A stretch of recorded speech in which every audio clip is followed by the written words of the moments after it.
اللهم صل على سيدنا محمد وعلى آل سيدنا محمد كما صليت على إبراهيم وعلى آل إبراهيم في العالمين إنك حميد مجيد. أعوذ بالله من الشيطان الرجيم. بسم الله الرحمن الرحيم. سورة أنزلناها وفرضناها وأنزلنا فيها آيات بينات لعلكم تذكرون. الزانية والزاني فاجلدوا كل واحد منهما 100 جلدة ولا تأخذكم بهما رأفة في دين الله إن كنتم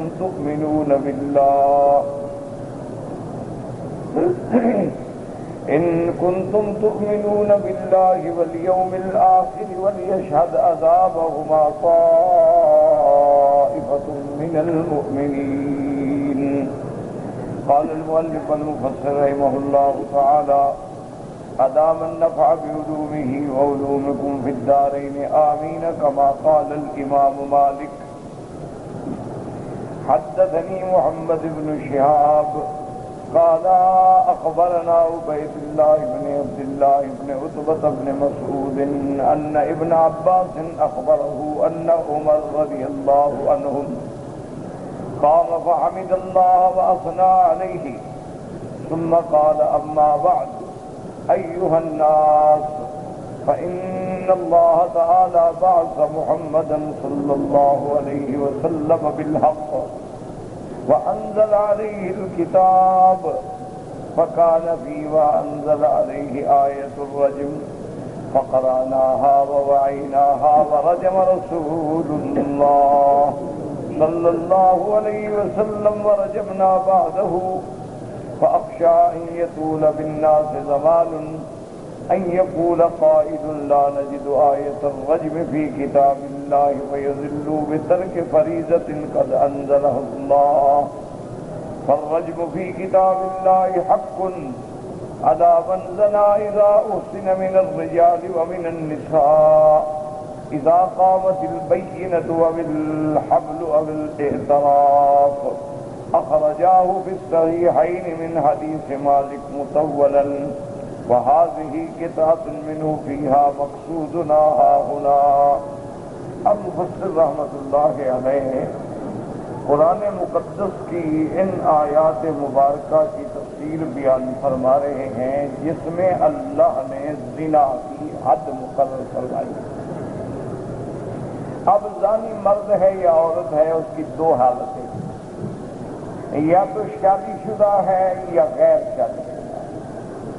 اگر غیر شادی شدہ ہے، بالغ ہے، عاقل ہے، حر ہے، مرد ہو یا عورت ہو، اس کی سزا 100 کوڑا. اگر شادی شدہ ہے یعنی مرد ہے، شادی شدہ ہے، عاقل ہے، بالغ ہے، حر ہے یا عورت ہے، اس کے بعد ان کی سزا جو ہے وہ رجم ہے. اور رجم کا معنی پتھر مار مار کے دونوں کو مار دینا. اب اسی لیے آپ کو اس بات میں بڑی توجہ سے بات سمجھنی چاہیے کہ یہ سنت اللہ ہے اللہ کی کتاب میں کہ اللہ تبارک و تعالی نے اس عالم کو ہدایت دینے کے لیے پیغمبر بھی بھیجے ہیں اور کتابیں بھی اتاری. تو ایک بات ہمیشہ یاد رکھیں، تو یہ سنت اللہ ہے کہ کبھی اللہ اپنی کتاب میں ایک حکم جاری فرما دیں گے لیکن وہ اجمال ہوگا. تفصیل جو ہے وہ بیان کون کریں گے؟ حضرت محمد مصطفیٰ صلی اللہ علیہ وسلم. تو اسی لیے صرف کتاب پر ایمان لائیں اور رسول پر ایمان نہ لائے تو وہ بندہ بھی مسلمان نہیں ہے. ایک آدمی کہے میرا قرآن پر تو ایمان ہے لیکن حضور پہ نہیں، تو وہ مسلمان نہیں. اچھا، اسی طرح وہ کہے کہ حضور صلی اللہ علیہ وسلم پر تو میرا ایمان ہے لیکن اللہ کے قرآن پہ میرا ایمان نہیں، ہم نے اترتے نہیں دیکھا، جبریل کب لایا، کیسے لایا، کوئی گواہ موجود نہیں تھے، ہمیں کیا پتا ہے، اس کا معنی وہ بھی کافر ہے۔ ایمان کب مکمل ہوگا کہ آمنت باللہ وبکتبہ ورسلہ، اللہ کی کتابوں پر بھی ایمان، اللہ کے رسولوں پر بھی ایمان، اور ملائکہ پر بھی ایمان، کیونکہ اگر ملائکہ پر ایمان نہ ہوگا جی ٹھیک ہے اللہ برحق، رسول بھی برحق، کتابیں بھی برحق، لیکن فرشتے ہم نہیں مانتے، ہم نے دیکھا ہی نہیں فرشتہ کیسے مان لیں، تو پھر کتاب کون لے آیا، وحی کون لے آیا؟ اس کا معنی ہے کہ اس کا انکار۔ تو اس لیے ہمیشہ اللہ کے قرآن کا ایک طریق ہے، یہ نہیں ہے کہ صرف لوگ کہہ دیتے ہیں نا کہ جی آیت رجم تو قرآن میں ہے نہیں، یہ مولویوں نے بنائی ہوئی ہے۔ آج کل تو بہت سارے مسلمان ملک جو ہے وہ بھی اس کا انکار کرتے ہیں۔ تو بات کو سمجھیں، نہ مولوی قرآن بنا سکتا ہے نہ حدیث بنا سکتا، وہ مولوی ہی نہیں ہوتا، وہ تو دجال ہوتا ہے جو قرآن خود بنائے اور حدیث خود بنائے۔ تو بات کو سمجھیں کہ اللہ کا ایک نظام اللہ نے ایسا رکھا ہے، کیوں یہ دنیا کیا ہے، دار الامتحان ہے، اختبار۔ اختبار کیسے ہوگا؟ اختبار تو اسی طرح ہوگا نا کہ ایک چیز قرآن میں ہے لیکن حضور کے بیان میں نہیں، ایک چیز حضور کے بیان میں تو ہے لیکن قرآن میں نہیں۔ اب امتحان ہو گیا نا، کیا کروں؟ تو جو مومن ہے وہ کہے گا آمنا باللہ رضینا باللہ ربا وبالاسلام دینا وبمحمد صلی اللہ علیہ وسلم نبیا ورسولا۔ اور جب یہ ایمان ہوگا تو پھر کوئی مسئلہ ہی نہیں، کوئی مشکل ہی نہیں۔ اسی لیے آپ دیکھیں کہ جب میرے محبوب کو، محبوب دو عالم صلی اللہ علیہ وسلم کو اللہ نے معراج کرایا تو بہت بڑا معجزہ ہے، عظیم الشان معجزہ ہے کہ آمنہ کے لال آسمانوں میں تشریف لے جائیں، اور اپنے جسد الانثری یعنی اپنے بدن مبارک کے ساتھ، جسد مبارک کے ساتھ، اور نیند نہیں جاگتے ہوئے تشریف لے جائیں، تو کو معمولی بات کریں گے، بہت بڑی بات ہے۔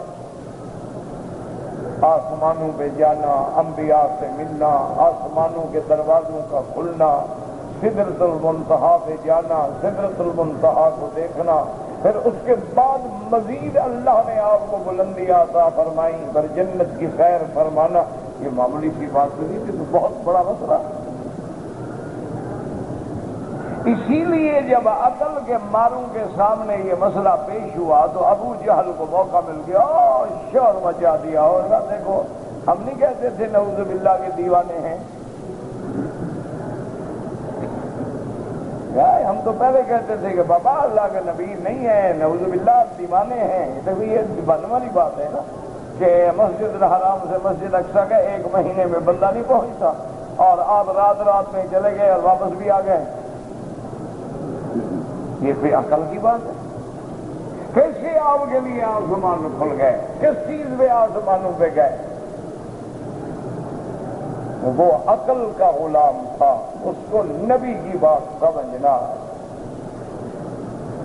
اور جو نبی کا غلام تھا سیدنا ابو بکر رضی اللہ تعالی عنہ، جب اس کو آ کے ابو جہل نے بطور اعتراض، بطور طنز، بطور استہزاء بتلایا کہ حل سمیت ما قال صاحبک، او ابی بکر اب تمہیں پتہ لگا تمہارا دوست کیا کہہ رہا ہے، اب تو ہماری بات مانو۔ انہوں نے کہا کیا کہہ رہے ہیں؟ انہوں نے کہا فرماتے ہیں اتری تو ثم عرج تو اسراء ہوا، معراج ہوا، رات نہیں گزری واپس آ گیا، دیکھو یہ بات بلا کوئی عقل میں آنے والی ہے؟ حضرت ابو بکر نے صرف ایک بات پوچھی، انہوں نے کہا ابو جہل یہ بتاؤ جو کہہ رہے ہو اسی طرح کہا حضور نے؟ اچھا خدا کی شان ہے، ابو بکر کو بھی پتا تھا ابو جہل بڑا کافر ہے، کچا کافر ہے، لیکن جھوٹ نہیں بولے گا۔ ہمارا تو سب حاجی پڑھنے والا بھی ایسا جھوٹ بولے جو آگا پیچھا ختم کر دے۔ جہل ہے ملعون، کافر ہے، صرف کافر نہیں کچا کافر. لیکن حضرت ابو بکر کو بھی پتا ہے کہ یہ کچھ ہو جائے جھوٹ نہیں بولے گا، جھوٹ عیب ہے، مرد جھوٹ نہیں بولتا. اس نے کہا کہ تم نے سنا ہے میرے بعد نبی نے یہ فرمایا، بھی سن کے آ رہا سادہ کا رسول اللہ، سنا ہے تو پھر میرا نبی سچ کہہ رہا ہے.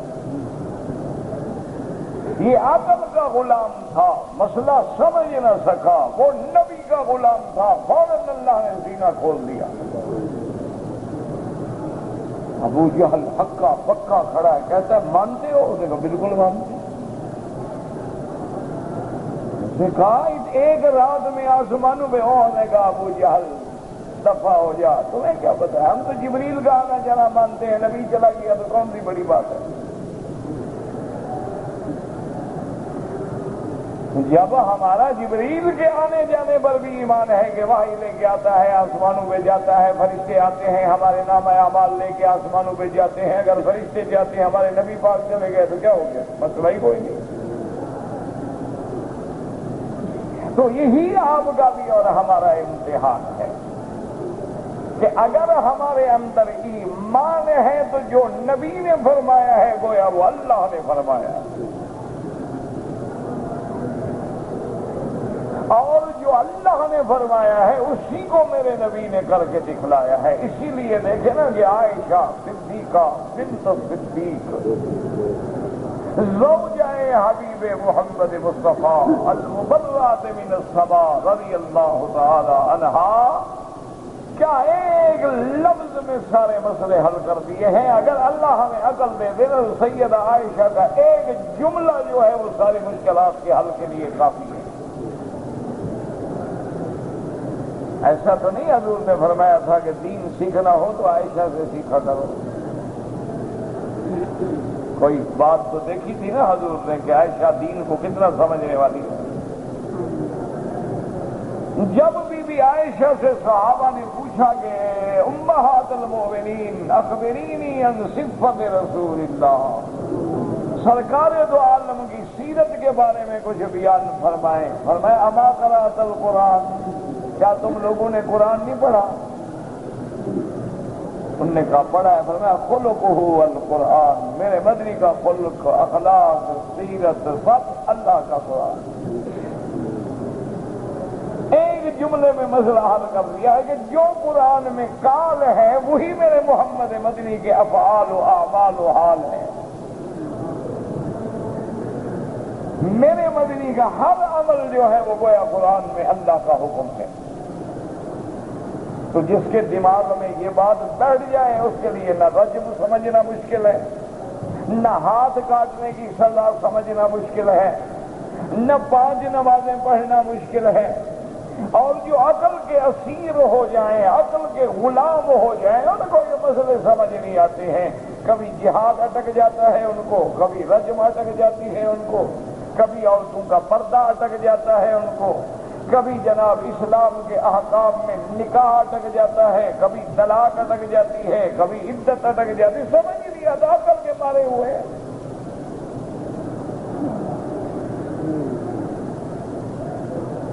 تو اس لیے ہمیشہ یاد رکھیں کہ اللہ نے قرآن میں 2 لفظ فرما دیے.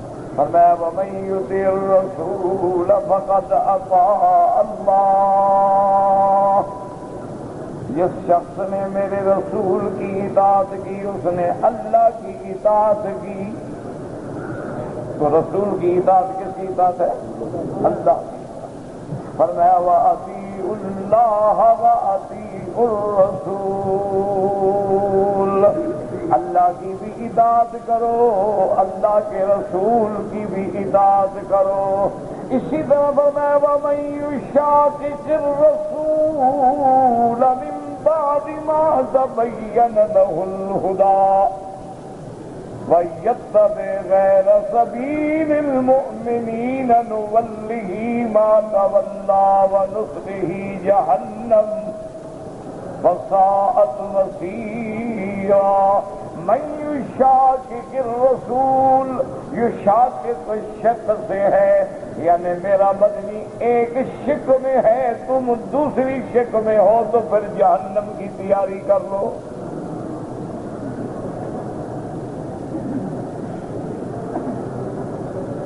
میرا اللہ ہم تیرے نبی کی کیا کیا بات مانے، فرمایا ما آتاکم الرسول فخذوہ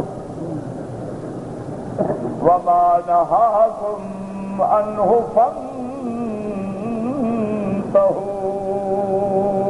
میرا اللہ نے حکم دے دیا جو میرا مدنی تم کو دے وہ پکڑ لو، جس سے روکے رک جاؤ۔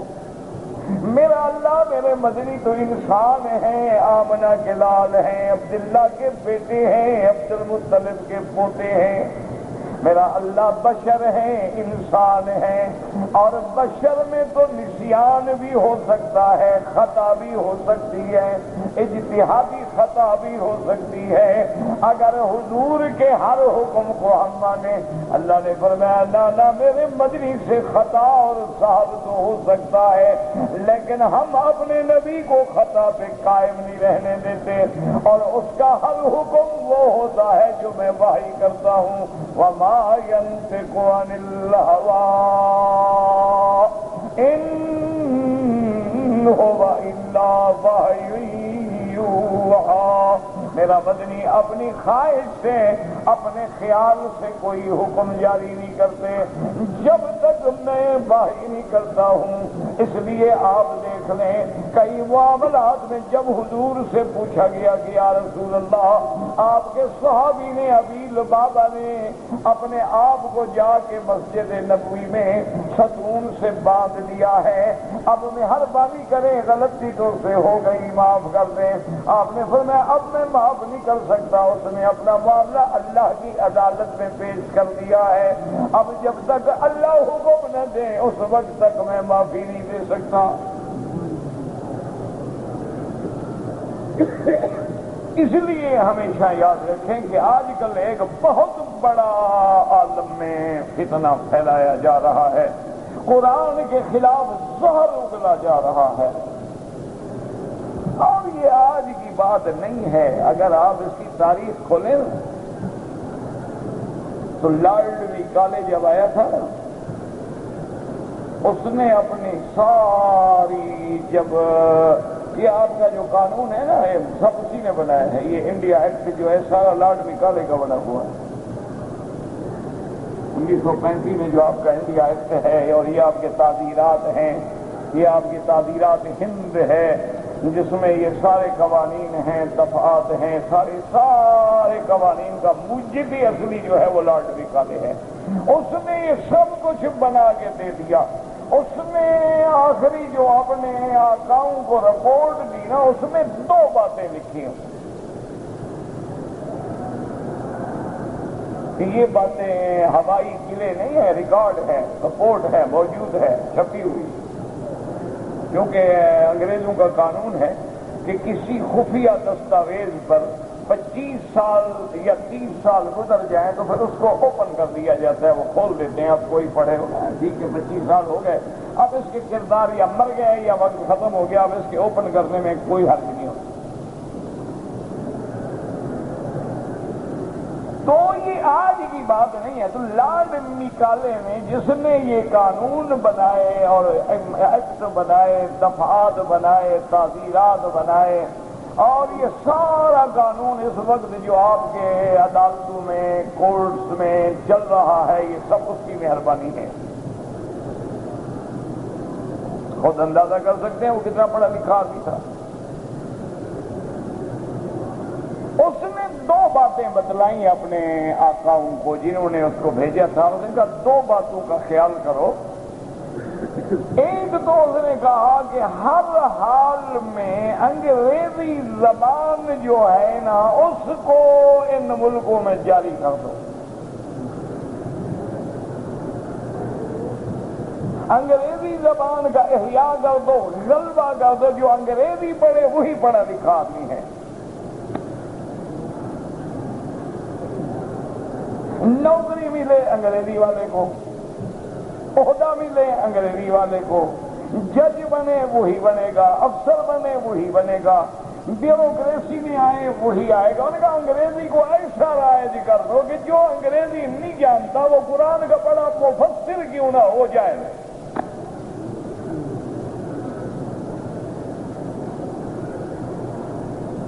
انہوں نے کہا ایک تو یہ کام کرو، اگر آپ چاہتے ہو کہ مسلمانوں سے اسلام کو مٹا دیا جائے تو اس کا ایک حل یہ ہے کہ جب انگریزی زبان کو اس طرح آپ غلبہ دے دیں گے نا تو آہستہ آہستہ آہستہ اسلام جو ہے ان کے اندر سے نکلتا چلا جائے گا۔ لہذا پہلا ایک کام تو یہ کریں کہ انگریزی کو ہر زبان پہ غالب کر دیں، عرب ہے، عجم ہے، فارس ہے، ہندی ہے، گرمکھی ہے، سنسکرت ہے، پنجابی ہے، پھر یہ انگریزی غالب کر دیں۔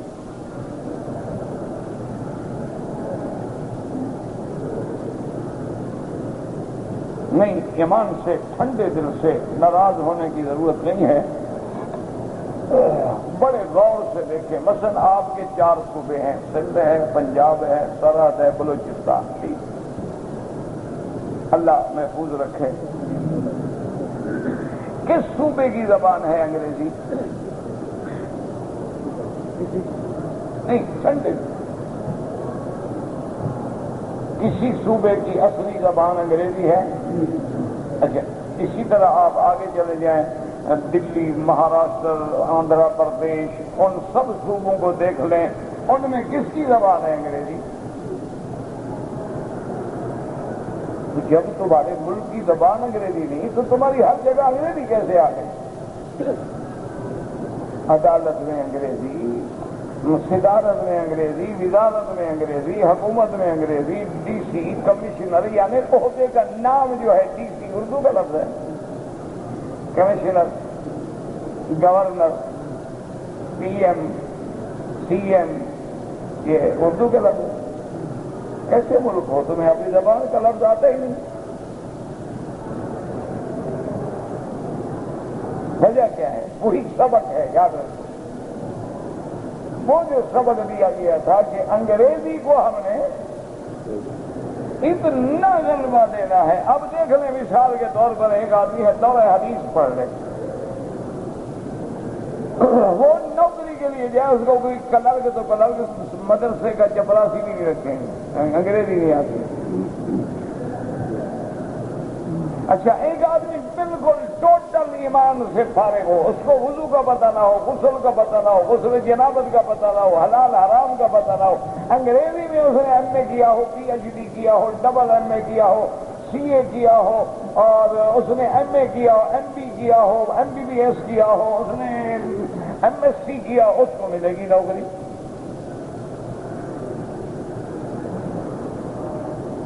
اس کا نتیجہ کیا نکلا کہ جب روٹی ملتی ہے انگریزی پڑھنے سے تو کون جائے مولوی کے پاس؟ دیکھو نا ٹھنڈے سے۔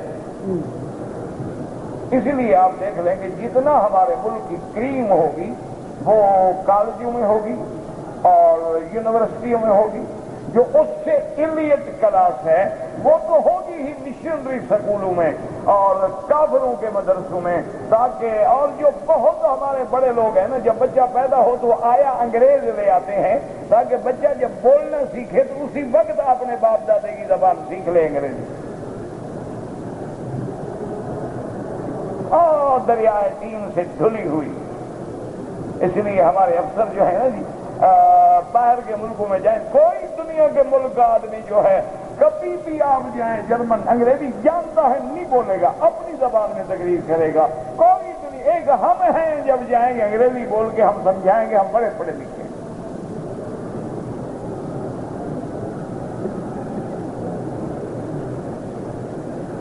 یہ وہ سبق ہے لارڈ میکالے کا، یاد رکھ لیں، یہ وہی سبق ہے، اسی پہ عمل ہو رہا ہے۔ اچھا، جو لوگ ان کے پودے تھے، قادیانی تھا اور فتنے تھے، انہوں نے اسی قسم کے کالج کھولے، اسی قسم کے لڑکوں کو اپنی تعلیم دی، ان کے لوگ عہدوں پہ آ گئے۔ ہمارا کون ہے؟ ہمارے آدمی نے تو پڑھا ہوا ہے بخاری شریف، مسلم شریف، ابن کثیر، جلالین، ابن جریر، یہ تو ان کے نزدیک بے وقوفی والی بات ہے کہ 1400 سال بعد اب قرآن پڑھتے رہو۔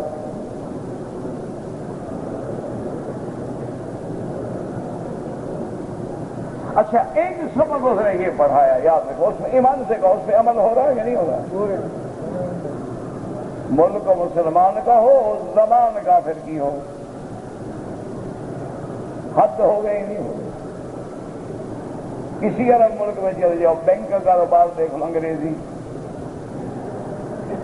کوئی بڑا اقتصادی یعنی مشروع ہے، بہت بڑا ہے، انگریزی۔ اس کے بعد جناب آپ نے انٹرنیٹ پہ بیٹھنا ہے، کمپیوٹر سیکھنا ہے، پہلے انگریزی۔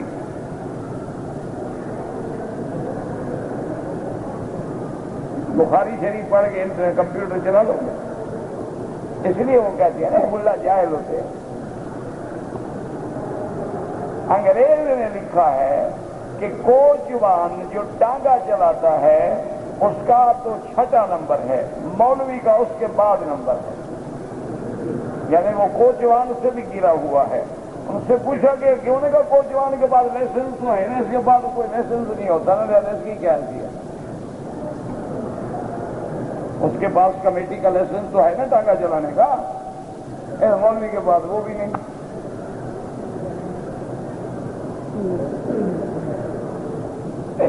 لاکھ پڑھتے رہو، پڑھنے سے کچھ بھی نہیں ہوتا، جو مر گئے وہ زندہ نہیں ہوتے، جو زندہ نہیں مرتے، تمہیں یہی پڑھاتے رہو بس لوگ۔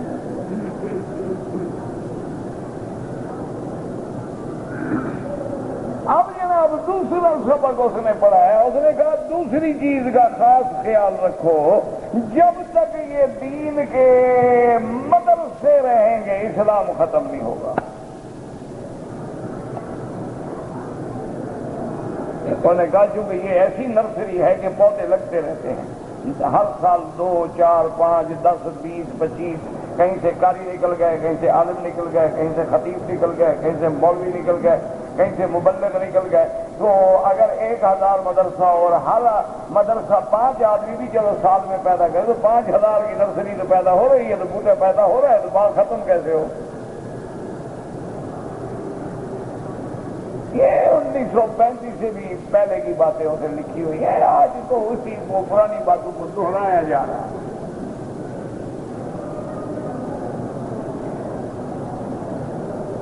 اور اس نے کہا کہ جناب اچھا ابھی فرض محال چلو یار، کچھ مولوی ایسے بھی تو ہوتے ہیں نا جو ہمارے موافق ہو جائے گا، جو تمہارے موافق ہو جائے اس کو شمس العلماء کا ٹائٹل دے دو۔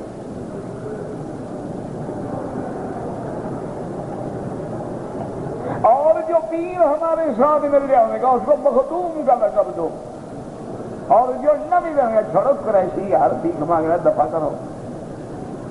حالانکہ پتہ نہیں کہ اصل قوم تو قریش ہے، اللہ کے بندے سید تو کوئی قوم ہی نہیں، اصل قوم قریش ہے، سید قوم نہیں ہوتی، سید تو لقب ہے، سردار۔ میرے محبوب جو ہیں آپ قریشی ہاشمی ہیں، حضور صلی اللہ علیہ وسلم قریش ہے، قریش کا ایک وطن جو ہے وہ بنو ہاشم ہے، بنو ہاشم کے گھر میں حضور صلی اللہ علیہ وسلم پیدا ہوئے ہیں، تو اصل نسب جو ہے حضور کا وہ تو قریشی ہاشمی ہے، محمد ابن عبداللہ ابن عبد المطلب ابن ہاشم ابن عبد مناف ابن قصی ابن کلاب ابن مرہ، یہ سارا لے جائیں گے تو حضور کی سید قوم نہیں ہوتی، سید تو لقب ہے۔ جیسے حضور نے فرمایا انا سید ولد آدم، اللہ نے اولاد آدم کا مجھے سردار بنایا ہے، کہ آدم کی جتنی اولاد ہے، جتنی مخلوق ہے، سب کے سردار محمد مصطفیٰ۔ اسی طرح حضور نے بعض صحابہ کو فرما دیا سیدہ کہول اہل الجنہ، اور بعض اہل بیت کے بارے میں فرما دیا سیدہ شباب اہل الجنہ، اور بعض بی بی کے بارے میں فرما دیا سیدۃ النساء فاطمہ فی الجنہ۔ اس طرح کے لقب جو ہیں یہ لقب سرداری کی ہے۔ حضور نے اپنے بیٹے کے بارے میں فرمایا ان ابنی ھذا لسید لعل اللہ ان یصلح به بین فئتین عظیمتین۔ حضور نے فرمایا میرا بیٹا حضرت حسن یعنی حضور کا نواسا بھی بیٹا ہوتا ہے. فرمایا ان ابنی ھذا لسید، یہ میرا نواسا بھی سردار ہے. اس کے ذریعے اللہ تو بڑی جماعتوں میں صلح کا ذریعہ پیدا فرما دیں گے. تو یاد رکھو سید لقب ہوتا ہے، سید قوم نہیں ہوتی. اب چونکہ جن لوگوں کا نسب حضرت حسین سے مل جاتا ہے وہ اس نسبت کی وجہ سے سید کہلاتے ہیں کہ یہ حسینی سید ہے، یہ حسنی سید ہے، یہ علوی سید ہے، یہ فاطمی سید ہے. کیونکہ نسبت مل رہی ہے، ورنہ قوم سید نہیں ہوتی. قوم قریش ہے، قوم بنو ہاشم ہے، قوم بنو حذیل ہے، قوم بنو کلاب ہے، قوم بنو مرہ ہے، قوم بنو کعب ہے. یعنی سب سے بڑا قبیلہ قریش ہے. پھر قریش کی آگے جو ہے شاخیں ہیں. جیسے آپ کے ملک میں دیکھیں کہ بڑی قوم جو ہے، بڑا قبیلہ جو ہے مثلاً بلوچ ہیں، پھر آگے ان کی شاخیں ہوتی ہیں کہ یہ قرائی ہیں، یہ رند ہیں، یہ جتوئی ہیں، یہ جمالی ہیں، یہ مداری ہیں، یہ لشاری ہیں، یہ لغاری ہیں، یہ فلان ہیں، یہ فلان ہیں، یہ فلان ہیں. ان اللہ اصطفیٰ قریش، اللہ نے قبیلہ قریش کو بنو کنعان سے چن لیا ہے. ثم اصطفیٰ من قریش بنی ہاشم، پھر اللہ نے قریش میں سے بنی ہاشم کو چن لیا ہے. ثم اصطفانی من بنی ہاشم، اب بنی ہاشم میں کوئی بڑے سینکڑوں ہزاروں گھر تھے. پھر اللہ نے بنو ہاشم میں سے عبد المطلب کے گھرانے کو چن لیا ہے اور مجھے عبداللہ کے گھر میں پیدا کر دیا ہے. تو اس لیے ہمیشہ یاد رکھیں کہ اصل قوم جو ہے وہ قریش ہے. یہ جتنے تمہارے پاس لقب ملیں گے، کوئی سر کہلاتا ہے، کوئی مخدوم کہلاتا ہے، کوئی لارڈ کہلاتا ہے، کوئی لینڈ لارڈ کہلاتا ہے، یہ سب اسی بدبخت کے دیے ہوئے لقب ہیں جن کا نہ قرآن سے تعلق نہ اسلام سے تعلق. باقی تمہاری مرضی ہے، مانو یا نہ مانو. یہ نہ کہنا کہ ہمیں کسی نے بتایا نہیں تھا. ہماری ذمہ داری ہے کہ ہم بات کو بتا دیں. تو اب اسلوب قرآن دیکھو کہ اللہ کا قرآن کبھی سمجھ نہیں آئے گا جب تک کہ محمد مدنی کا دامن نہیں پکڑو گے، اور میرے مدنی کی بات سمجھ نہیں آئے گی جب تک قرآن نہیں سمجھو گے، اور حضور کی باتوں کی بات تفصیل نہیں ملے گی جب تک صحابہ کا دامن نہ پکڑو گے. اور صحابہ اور حضور کی باتیں کہاں ملے گی؟ محدثین کا دامن پکڑو گے.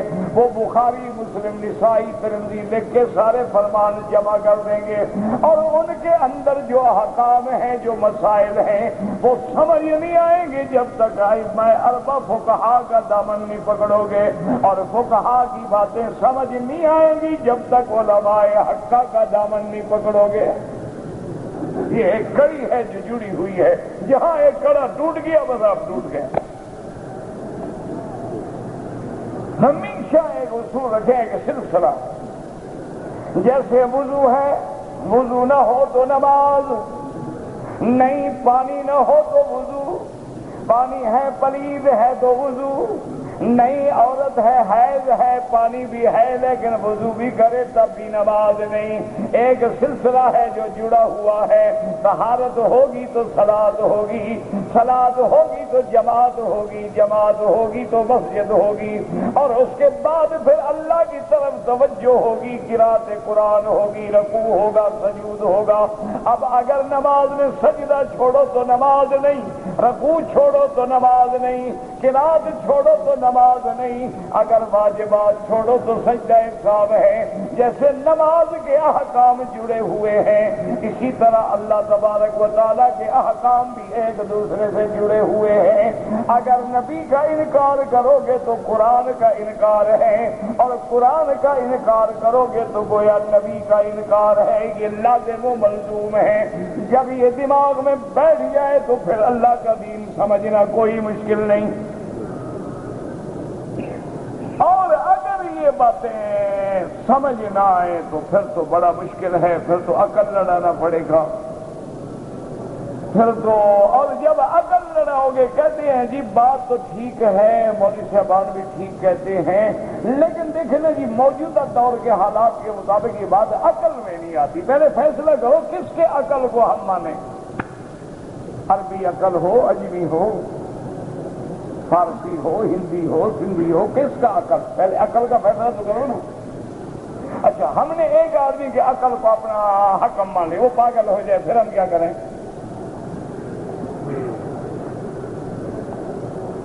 اگر عقل ہی سب کچھ ہے تو کس کا عقل؟ انگریزی عقل ہو، فارسی عقل ہو، عجمی ہو، عربی ہو، ہندی ہو، سندھی ہو، بلوچی ہو، کس کا عقل؟ اچھا پھر کوئی ایک عقل ہو یا 200 400 500 عقل کٹھا کرے؟ کوئی فیصلہ تو کرو نا عقل۔ تو اگر ہمیں اللہ راضی ہو جائے تو عقل کے بنانے والے کو کیوں نہ مان لیں؟ خالق عقل جو ہے، خالق کل جو ہے، خالق کائنات جو ہے، خالق ملکوتات السماوات والارض جو ہے، اس کو مان لیں، سارے عقل اسی کے تابع، ساری باتیں اسی کے تابع، مسئلہ حل ہو جائے گا، کوئی مشکل نہیں رہے گی۔ تو اس لیے ہمیشہ یاد رکھیں کہ جیسے آج کل ایک نیا رجحان ہے نا، بعض ہمارے نوجوان ہیں، اللہ ان کو بھی ہدایت دے، اللہ ہمیں بھی ہدایت دے، کوئی ذرا سی بھی بات کریں گے نا تو کہیں گے جی حدیث ہے آپ کے پاس؟ وہ بھائی یہ حضرت ابو بکر ہو، جو حضرت ابو بکر تو صحابی ہیں جی، نبی کی بات کرو نا، ماشاءاللہ، یعنی ابو بکر بھی چھٹی، اب باقی بچ گئے نبی۔ ایک اور بھائی آ گیا، اس نے کہا بھائی، ہم نے کہا بابا یہ حضور نے کہا بابا ٹھیک ہے حضور پر ہمارا ایمان ہے، لیکن قرآن اترا ہے، اللہ نے قرآن اتارا ہے، حدیث نہیں اتاری، قرآن کی بات کرو۔ اب کیا کریں گی؟ یہی ٹھوکر ہے جس میں آ کے بڑے بڑے ہمارے نوجوان گزر رہے ہیں۔ وہ سمجھ رہے ہیں کہ ہم حدیث پہ عمل کریں، یہ نہیں سمجھ رہے ہیں کہ ہم تو بالکل چھوڑ رہے ہیں، عمل کہاں کر رہے ہیں؟ اللہ اکبر، بس دعا کرو اللہ ان کی بھی ہدایت کے فیصلے کرے، اللہ ہماری بھی ہدایت کے فیصلے۔ تو یاد رکھو قرآن کا امان بغیر حدیث کے نہیں ہو سکتا۔ اس لیے پہلی دعا کیا سکھائی اللہ نے؟ اہدنا الصراط المستقیم،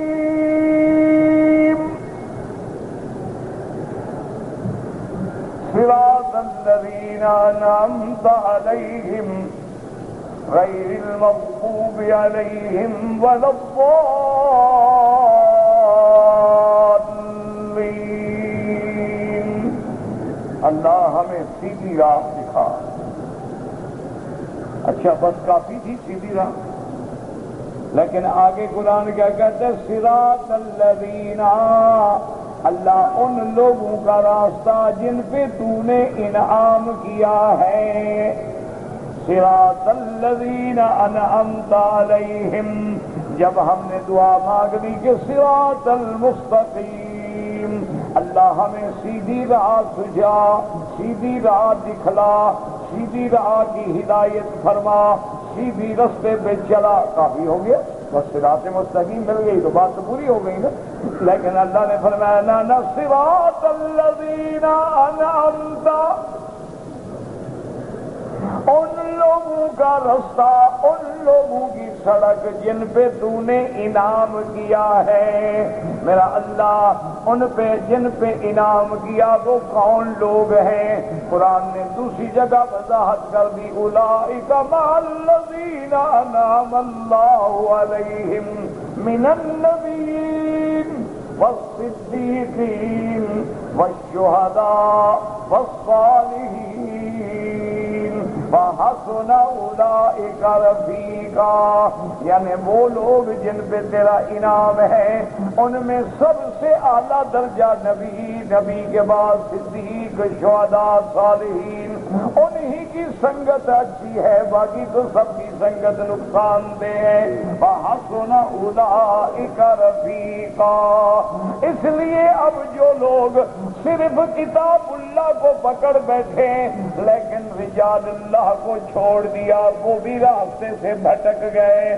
اور بعض لوگوں نے رجال اللہ کے بندوں کا دامن تو پکڑ لیا لیکن کتاب اللہ کو چھوڑ بیٹھے، وہ بھی راستے سے بھٹک گئے۔ اور کامیاب کون ہوئے؟ جنہوں نے کتاب اللہ کو بھی پکڑا، رجال اللہ کو بھی پکڑا ہے کہ کتاب اللہ سمجھنی ہے تو نبی کے دروازے پہ، صدیق کے دروازے پہ آئیں گے، اور کسی کی صداقت، شہادت، صالحیت، ولایت کو پرکھنا ہے تو قرآن کی روشنی میں پرکھیں گے، تب جا کے پٹڑی پہ چلیں گے۔ بعض لوگوں نے کہا جی بس پیر ٹھیک ہے، پیر پکڑ لیا، ہمارا پیر بڑا مضبوط ہے، ماشاءاللہ بڑا ٹھیک ٹھاک تکڑا موٹا آدمی ہے، اچھا خاصا برداشت کر لے گا، ہمیں چھڑا لے گا جہنم سے، وہ خود مار کھائے گا۔ مضبوط پیر پکڑا ہے نا انہوں نے، حالانکہ یہ غلط ہے۔ اور بعد نے کہا جب اللہ کا قرآن موجود ہے تو کیا پیر، کیا مولوی، کیا صوفی، کیا اولیاء، کیا عالم، کیا فقہا، دونوں بھٹک گئے۔ حالانکہ پیر کو، ولی کو قرآن کی روشنی میں ہم نے دیکھنا تھا، اور قرآن کو سمجھنے کے لیے ان کے دروازے پہ جا کے قرآن کو سمجھنا تھا کہ ولی وہ ہوتا ہے جس کے ہاتھ میں اللہ کا قرآن ہو اور دوسرے ہاتھ میں محمد مدنی کا بیان ہو، وہ اللہ کا ولی۔ تو اس لیے ہمیشہ یاد رکھیں سیدنا عمر کا یہ خطبہ جو ہے یہ آپ زر سے لکھنے والا ہے کہ سیدنا عمر آئے، منبر پہ کھڑے ہوئے، حمد اللہ وثنا علیہ، اللہ کا حمد و ثنا بیان کیا، اور اس کے بعد فرمایا ایھا الناس، لوگو ان اللہ بعث محمدا بالحق، اللہ نے محمد مدنی کو دین حق دے کے بھیجا، وانزل علیہ الکتاب، اور اللہ نے میرے نبی پہ اپنی کتاب قرآن بھی اتارا، اور اس قرآن پاک میں آیت رجم بھی موجود تھی، اور جس کے الفاظ بھی یہ تھے الشیخ والشیخۃ اذا زنیا فارجموہما البتۃ نکالا من اللہ۔ حضرت عمر نے فرمایا اس آیت کو ہم نے پڑھا ہے، فقرأناہا ووعیناہا، ہم نے اس آیت کو پڑھا ہے، رجم والی آیت کو ہم نے یاد بھی کیا ہے۔ فرجم رسول اللہ صلی اللہ علیہ وسلم، اس اللہ کے حکم کے مطابق محمد مصطفیٰ نے رجم کا حکم بھی دیا ہے۔ فرجمنا بعدہ، اور حضور کے بعد خلافت ابی بکر و عمر میں بھی رجم کا حکم ہوا ہے۔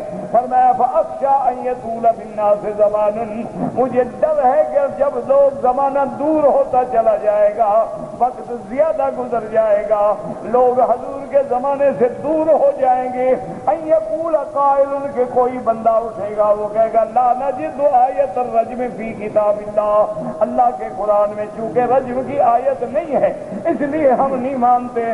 فرمایا فیضلوا بترک فریضۃ قد انزلها اللہ، وہ اسی میں گمراہ ہو کے مر جائے گا، اللہ کے احکام کا انکار کر بیٹھے گا۔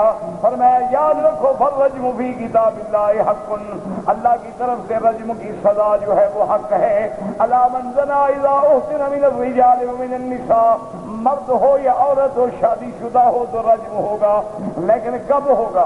اذا قامت البینۃ، جب گواہ مل جائیں، یا عورت ہے تو حمل واضح ہو جائے، یا مرد اور عورت ہے گواہ نہیں، حمل نہیں، لیکن اپنی زبان سے اقرار کر لے گناہ کا، زنا کا، تو رجم ہوگی۔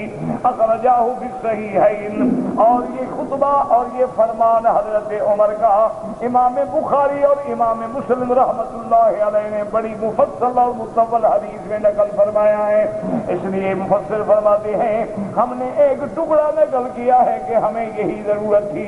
یاد رکھو کہ نماز کا حکم قرآن میں ہے، لیکن نماز کی تفصیل کہ 4 رکعت نماز عشاء ہے، مغرب کی 3 رکعتیں ہیں، فجر کی 2 رکعتیں ہیں، عشاء کے بعد 2 سنتیں ہیں، پھر وتر ہیں، یہ ساری تفصیل جو ہے قرآن میں نہیں ہے، بلکہ یہ بیان محمد مصطفیٰ صلی اللہ علیہ وسلم میں ہے۔ اللہ نے قرآن میں حکم دیا ہے روزہ رکھو، کب روزہ رکھیں؟ فرمایا کہ صبح صادق سے لے کر کب تک میرا اللہ؟ فرمایا جب سورج ڈوبے تو روزہ اس کے بعد مکمل ہو گیا۔ لیکن اب روزے کے اندر کیا چیزیں حرام ہیں؟ روزے کے اندر کھانا حرام ہے، پینا حرام ہے، بیوی سے جماع کرنا حرام ہے۔ کن کن چیزوں سے روزہ ٹوٹ جاتا ہے، کن چیزوں سے روزہ نہیں ٹوٹتا ہے؟ اگر میں نے سر پہ تیل ڈالا ہے تو روزہ نہیں ٹوٹتا ہے، اگر میں نے انجیکشن لگایا ہے تو روزہ نہیں ٹوٹتا ہے۔ اسی طرح سے اگر میں نے ناک میں پانی دیا وضو کرنے کے لیے تو روزہ نہیں ٹوٹتا ہے۔ تو نماز وضو ساری تفصیل جو ہے وہ کون سمجھائیں گے؟ حضرت محمد الرسول اللہ صلی اللہ علیہ وآلہ آلہ۔ اللہ نے قرآن میں حکم دیا زکوٰۃ دو، آتوا الزکوٰۃ، آتوا الزکوٰۃ، آتوا الزکوٰۃ۔ اللہ نے فرمایا اللہ کے راستے میں خرچ کرو۔ میرے مومن بندے وہ ہیں لن تنالوا البر حتى تنفقوا مما تحبون۔ فرمایا میرے مومن بندے وہ ہیں الذین ينفقون باللیل والنہار سرا وعلانیۃ، جو دن ہو رات ہو میرے راستے میں خرچ کرتے ہیں۔ ومما رزقناہم ينفقون، جو ہم نے ان کو رزق دیا ہے اللہ کے راستے میں خرچ کرتے ہیں۔ اور کہیں فرمایا وَيُطْعِمُونَ الطَّعَامَ عَلَىٰ حُبِّهِ مِسْكِينًا وَيَتِيمًا وَأَسِيرًا إِنَّمَا نُطْعِمُكُمْ لِوَجْهِ اللَّهِ لَا نُرِيدُ مِنكُمْ جَزَاءً وَلَا شُكُورًا، کہ وہ مسکینوں کو، یتیموں کو، قیدیوں کو بھی کھانا کھلاتے ہیں۔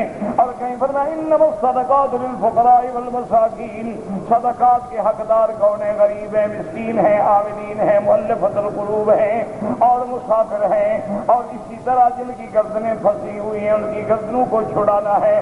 اور یہ بھی بتلا دیا کہ سونا اور چاندی جو ہے کنز ہے، الذین یکنزون الذهب والفضة ولا ينفقونها في سبیل اللہ وبشرهم بعذاب علیم۔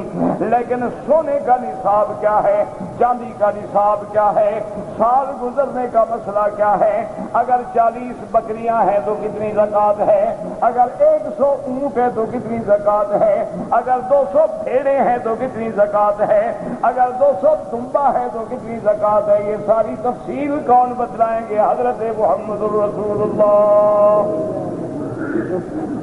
اس لیے یاد رکھ لیں، اگر حضور پہ ایمان نہیں ہوگا تو پھر بھی آدمی مسلمان نہیں ہو سکتا ہے۔ اور اگر نبی کو مانے اور کہ قرآن اب پرانا ہو گیا ہے، مولوی بھی پرانی باتیں کرتے ہیں، اب نئی بات لاؤ، اس لیے یہودیوں نے ایک نیا قرآن بنایا ہے، وہ چھپ بھی گیا، آ بھی گیا۔ تو اس لیے ہمیشہ یاد رکھیں کہ یہ اللہ کا امتحان ہے کہ بعض آیات جو ہیں منسوخ ہیں لیکن حکم باقی ہے، منسوخ التلاوت ہے باقی الحکم ہے۔ اور بعض آیتیں ایسی ہیں کہ وہ ہم تلاوت تو کرتے ہیں لیکن حکم منسوخ ہو گیا ہے۔ جیسے دیکھ رہے آپ سورۃ المزمل میں یا ایھا المزمل قم اللیل الا قلیلا نصفہ وانقص منہ قلیلا او زد علیہ ورتل القرآن ترتیلا۔ اللہ نے حکم دیا تھا میرے مدنی پاک 2 راتیں 2 حصے رات کے عبادت کریں، ایک حصہ نیند کریں، یا آدھا حصہ عبادت کریں آدھا حصہ نیند کریں، یا 2 حصے نیند کریں اور 1 حصہ عبادت کریں۔ لیکن اسی صورت کے آخر میں اللہ نے فرمایا فَقْرَؤُوا مَا تَيَسَّرَ مِنَ الْقُرْآنِ عَلِمَ أَنَّ سَيَكُونُ مِنكُم مَّرْضَىٰ وَآخَرُونَ يَضْرِبُونَ فِي الْأَرْضِ يَبْتَغُونَ مِن فَضْلِ اللَّهِ۔ اللہ نے فرمایا ہم جانتے ہیں ہمارے بندے تجارت بھی کریں گے، جہاد بھی کریں گے، بیمار بھی ہوں گے، لہذا اللہ جتنا توفیق دے رات کو جاگ لو، چاہے تو 4 گھنٹے جاگو، چاہے تو 3، چاہے 1 گھنٹہ، چاہے آدھا گھنٹہ، چاہے 15 منٹ 2 رکعتیں پڑھ لو، میں تہجد میں شمار کر لوں گا۔ اب حالانکہ پہلا حکم منسوخ ہو گیا ہے لیکن باقی تلاوت ہے، پڑھ رہے ہیں لیکن حکم ختم ہے۔ اس لیے ہمیشہ یاد رکھیں کہ اللہ کے دین کو سمجھنا ہے تو محمد مصطفیٰ کے دروازے پہ آنا ہوگا، اور فرمان نبی کو سمجھنا ہے تو خلفاء و صحابہ کے دروازے پہ آنا ہوگا، اور پھر ان مسائل کا استنباط کرنا ہے تو فقہا کے دروازے پہ آنا ہوگا۔ اگر اس کڑی میں ایک کڑا بھی توڑو گے تو سارا سلسلہ منقطع ہو جائے گا۔ دعا کریں کہ اللہ ہمارے سلسلے کو علماء سے لے کر محمد مصطفیٰ تک قائم رکھے، اور جب موت کی گھڑی آئے تو زبان میں جاری ہو لا الہ الا اللہ محمد رسول اللہ، اور اللہ سب پریشانیاں دور فرما دے۔ میری والدہ بیمار ہیں، اللہ ہر بیمار کو شفا عطا فرمائے۔ اللہم اشفنا واشف مرضانا ومرضى من اوصانا واستوصانا ومرضى المسلمین۔ کہتے ہیں جی کہ حضور باغ نے جس جگہ براق باندھا تھا وہ کون سی جگہ ہے؟ حضور نے تو براق باندھا ہی نہیں۔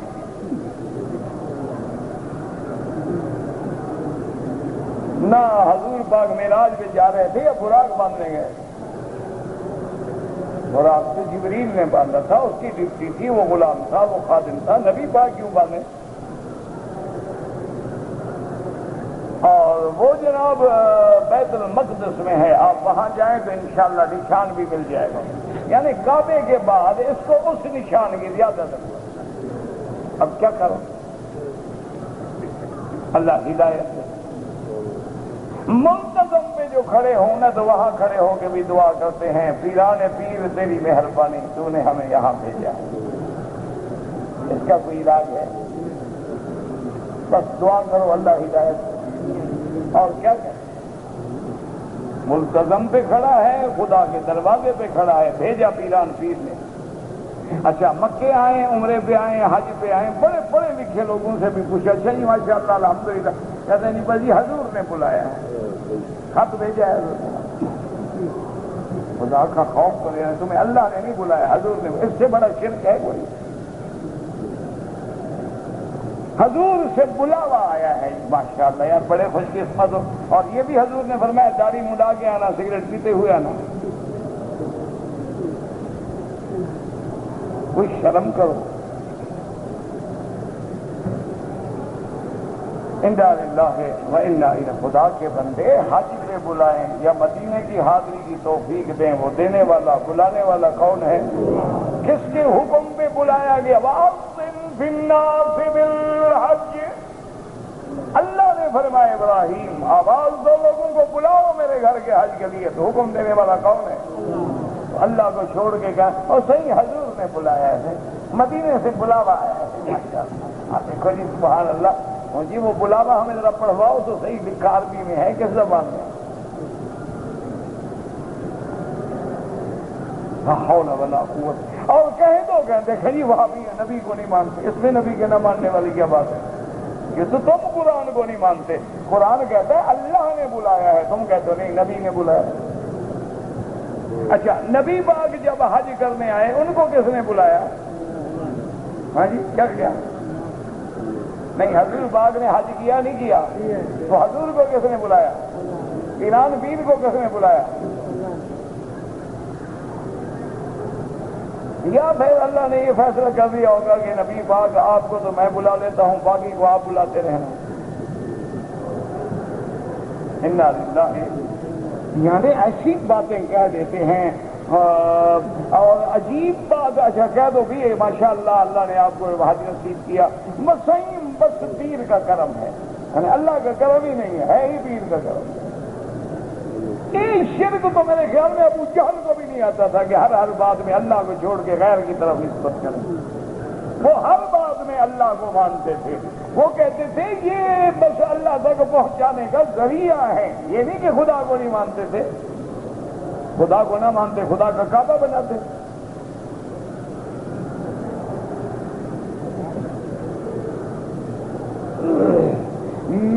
میں اور میرے پتہ نہیں بیٹے نے عمرہ کیا، ہم نے تیسرا حصہ بالوں کا کٹوایا پہلی بار۔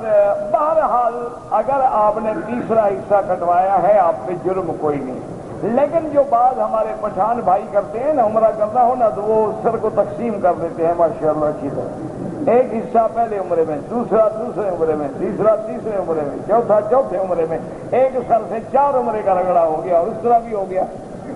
تو یہ منع ہے، حضور نے فرمایا شکل نہ بگاڑا کرو، اس طرح پھروانا ہے سارے سر پہ، اس طرح پھرواؤ۔ پھر عمرہ کرنا ہے بال ہوں نہ ہوں اس طرح پھرواؤ۔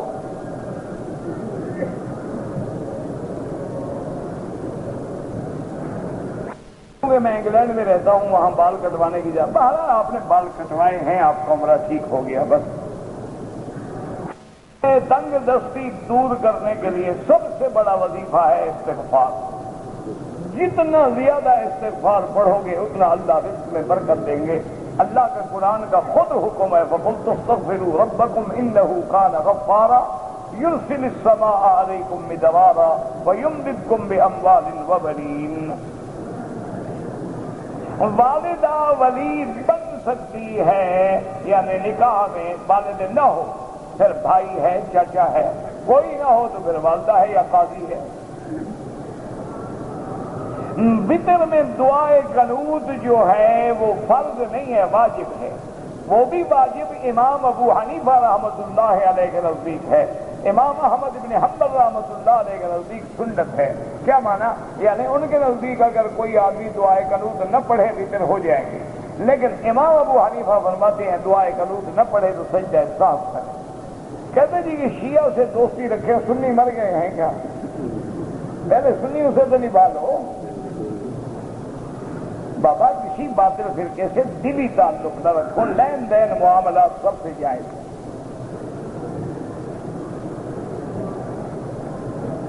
گاؤں میں بیوہ ہے، یتیم ہے، رزق کی تنگی، ابھی میں نے بتایا ہے نا استغفار پڑھو، ان کو بھی کہو استغفار پڑھیں۔ مدینہ منورہ میں روضہ مبارک پر جو صلاۃ و سلام پڑھتے ہیں حضور سنتے ہیں، بالکل سنتے ہیں۔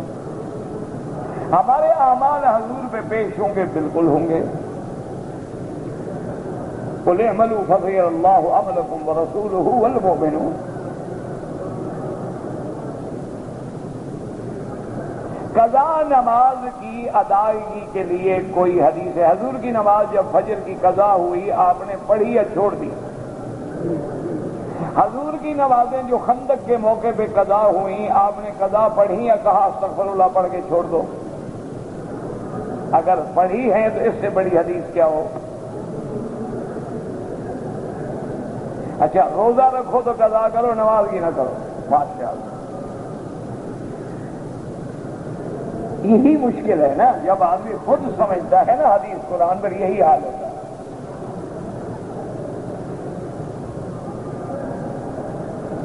زندگی میں فدیہ کس بات کا فدیہ؟ نمازیں قضا کرو، توبہ کرو، استغفار کرو۔ وہ تو تب ہوتا ہے کہ اگر کوئی آدمی کومے میں تھا، بے ہوش تھا، نمازیں نہیں پڑھ سکا تو اس کا فدیہ دیا جائے۔ حافظ قرآن کے جسم کو کیڑے نہیں کھاتے، یہ کہیں نہیں لکھا ہوا۔ کئی حافظ قرآن گل گئے، کئی ثابت پڑے، اللہ کا نظام ہے، عالم غیب ہے، اس کے اندر بحث نہ کیا کرو۔ اللہ چاہے تو سلامت رکھے، نہ چاہے تو نہ رکھے۔ حرم میں اعتکاف بیٹھنے کے لیے کس سے اجازت لیں؟ اللہ سے، اور کس سے؟ کسی سے نہیں، نیت کر کے بیٹھ جاؤ۔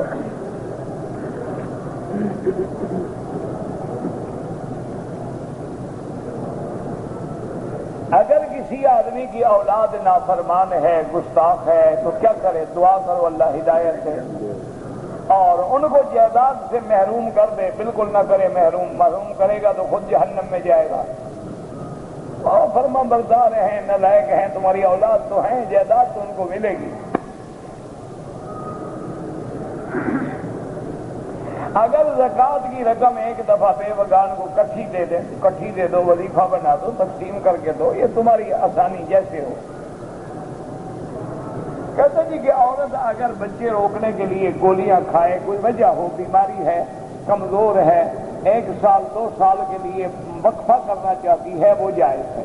مستقل طور پہ اب بچوں کا روکنا جو ہے وہ حرام ہے۔ دعا جب مانگیں تو اللہ سے سیدھی مانگیں۔ اگر حرم شریف میں کوئی ہمارے جوتے لے جائے تو تم دوسروں کے لے جاؤ، ماشاءاللہ، بالکل حرام ہے۔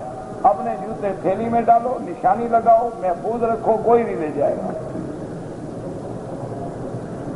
سنا ہے کہ اصحاب کہف کے ساتھ جو کتا تھا، سنا ہے نا، نہ قرآن میں ہے نہ حدیث میں۔ سنا تو تم نے بہت کچھ ہے۔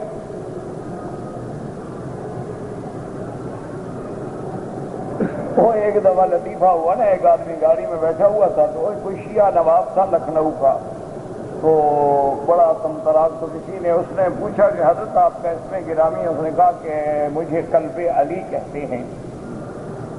تو اس نے کہا حضرت یہ قلب علی مانا علی کا کتا؟ تو یہ نام آپ نے کیوں رکھا؟ جی حضرت علی کا کتے بن کے ہی جنت میں چلے جائیں گے۔ وہاں تو اللہ کا کتا بھی نہیں جائے گا، علی کا کتا کہاں جائے گا؟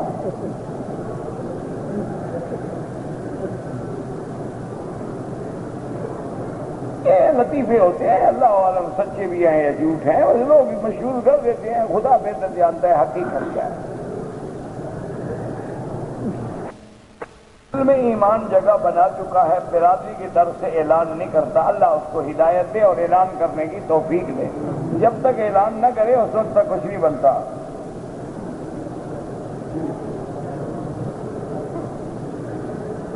ہماری جماعت کے آدمی کسی اجنبی عورت کو پکڑ کر رکھ لے، حکومت پکڑ لے، بدنامی ہوگی۔ تم بدنامی کے چکر میں نہ پڑو، تم اس عورت کو ان کے وارثوں کے پاس بھیجو۔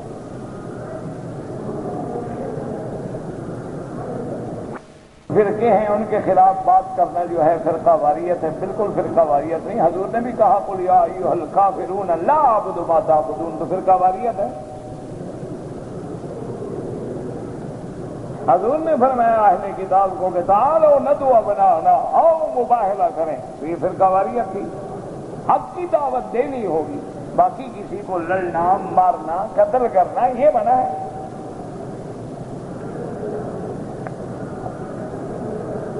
کہتے جی کہ آپ تبلیغی جماعت میں کیوں نہیں نکلتے؟ دعا کرو۔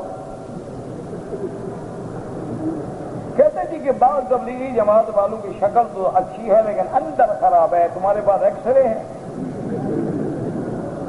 نہیں، کوئی خاص ایکس رے نکلا ہے دیکھنے کا تو مجھے بھی دکھاؤ یار۔ انا للہ ہے و انا الیہ۔ تمہارا تو اندر باہر خراب ہے، ان کا تو ایک خراب ہے نا، تمہارا ڈبل خراب ہے۔ میرے پاس بھی ایکس رے ہے ایسے لکھنے والوں کا۔ في الدورة الشهرية أن تقرأ القرآن الكريم، نعم أجاز بعض الفقهاء، أما عند أبي حنيفة لا۔ أما لا تمس القرآن إلا بالقفازين أو بشيء نحوها تكون حاجزا بينها وبين القرآن،